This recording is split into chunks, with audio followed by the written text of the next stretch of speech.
Hey guys, this is Daniel Dr. D, and I finally decided to do an amplifier that was more mainstream because I rarely cover the mainstream products like the Schiit Vidar 2 that you see here in this video. And I thought it would be kind of a change. And the reason I acquired this amplifier was because I also just recently acquired a pair of Magnapan LRS Plus speakers. And I knew I had to go to a more powerful solid state amplifier with more current in it. But before I did all the evaluating of the amplifier with the LRS, I spent most of my time using it with the Klipsch Forte that I have here, as well as the Klipsch Heresy, to get a general picture of what the amplifier itself sounds like, because I'm used to the way this sounds. I know what it sounds like, and so whenever you make a change, you're going to know what's causing the change in the sound system. So what I have here is the Dynaco ST35, which is like my reference, and I also have the Dynaco ST70 that you guys have seen in my previous reviews. And it was really nice to be able to compare the Vidar to get some frame of reference here on what was going on here before working with it on the LRS. And the LRS Plus video is going to be fairly extensive, and I'm also going to do some demo videos between with this amplifier, with those speakers, and compare those with the Forte, so you guys can get a frame of reference on how those speakers differ. But being that this review is about the Vidar, I'm going to focus more on what the Vidar itself does. And I did take this over to my friend Bob's, who we have a studio where we play music and work with various audio gear and components. And so first I spent my time with it here in this room, and then I took it over to Bob's to listen to it with his open baffle speakers. Now, the way that the stats that Schiit Audio provides is that it's 100 watts per channel at 8 ohms, and it's 200 watts per channel at 4 ohms. And then if you go mono block, or if you want to do them in mono, it's 400 watts RMS. And there's something kind of interesting. First off, the width of this is 9 inches by 13 by almost 4 inches. So it's fairly compact, and it's manageable. 22 pounds is not terribly heavy, so it's easy to transport from room to room. And something else that's kind of interesting I want to point out to you guys, in case you didn't know, and there's actually a fuse compartment in the back here. They don't mention this in the manual, but it's right here as part here. And you know, a flathead screwdriver to go ahead and pop that open. And Schiit Audio provides an additional fuse inside there if the other one is to go, just so you're aware of it. Because I did not see that in the manual. I'm not sure why they didn't mention that. If I overlooked something, you guys let me know. But as far as I know, that's what I saw. Now, the power switch is on the back. The improvement from the previous Vidar, which I have not compared, so I'm not going to be able to tell you how this compares to the previous Vidar, because I've never heard the previous Vidar before. I primarily listen to tube amplifiers only. And I have worked with some solid states, but I prefer tubes generally, but I'll get to this. So the power switch is on the back. You have the power switch on the front, which is what they did with the new Vidar 2, whereas the old one was on the back. What's kind of interesting about this is when you turn it on, this light on the front will blink for about 30 seconds, and then it will automatically turn the unit on. After you're done with the unit, you press this button, and then what it does is it shuts down into standby mode. So you can leave the switch on over here, and you can just keep it in standby mode. And my understanding is it's only putting out a very little bit of current, at least from what I understand from what they said. There's a tiny fraction of current coming through here when it's in standby mode. I actually shut it off because on my Aretha 2 preamplifier, there's 2 output stages. So I'm kind of like, I'll just shut it off. So I just shut the whole thing off. But if I didn't have any other, amplifier connected to my preamplifier stage, I'd have no problem just using the standby switch. So just so you know. Other things here, it runs fairly cool. And it really drives the speakers with ease. What's kind of weird about this, though, and what's funny, is that tube amplifiers, it's like they put out so much power for what little wattage they have. It's kind of extraordinary. So if, say, I were to put this at the 9 o'clock position and put my Dynaco ST35 at the 9 o'clock position on my volume control, they're roughly the same volume. It's kind of interesting.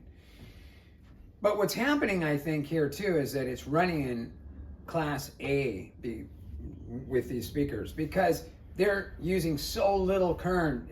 They're so efficient, these speakers.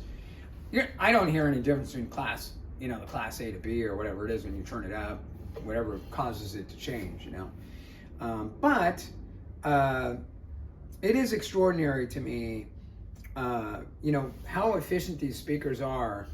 And when you turn this thing up, it'll just keep going higher and higher and higher. It also has a very noticeable amount of bass in the sound signature compared to this. This has a bit more of a mid-range kind of sound bass to it, whereas this has a lot of bottom end to it. And if you want to play things like soundtracks, like Hans Zimmer, this will handle that. This will really handle that kind of bass. It's just that fast, fluctuating bass that you're going to get. And the sound that it produces is very extraordinary. I did not expect this to come from a solid state amplifier. Like I say, I'm not a fan of solid state amplifier, and I've said this in the past. There's like classic sound signatures, which have the kind of rolled off, warmer sound, and then you have this modern sound. I think there's been some videos where they talk about this being kind of like relating to some of the old school amplifier sound, but I don't know that I would agree with that. This has a surprisingly holographic sound to it. It's extraordinary. Even compared to the tubes. This has a very open, kind of airy sound to it. It's quite nice. Now, I did compare it to the Dynaco ST70 over at Bob's, and I will tell you the ST70 is warmer. It has a kind of a warmer, smoother, sweeter sound signature, and so does this. But I tell you, this is not far off.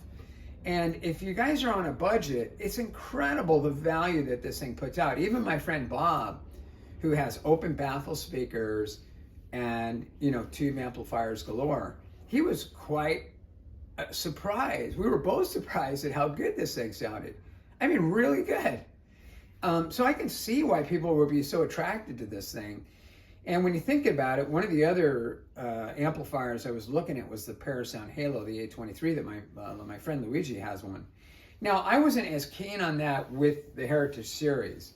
However, with the Magnepans, the Parasound, in my opinion, the A23 Halo, and I think they have a new Halo now, it's called the A23 Plus or something, which I haven't had a chance to mess with yet.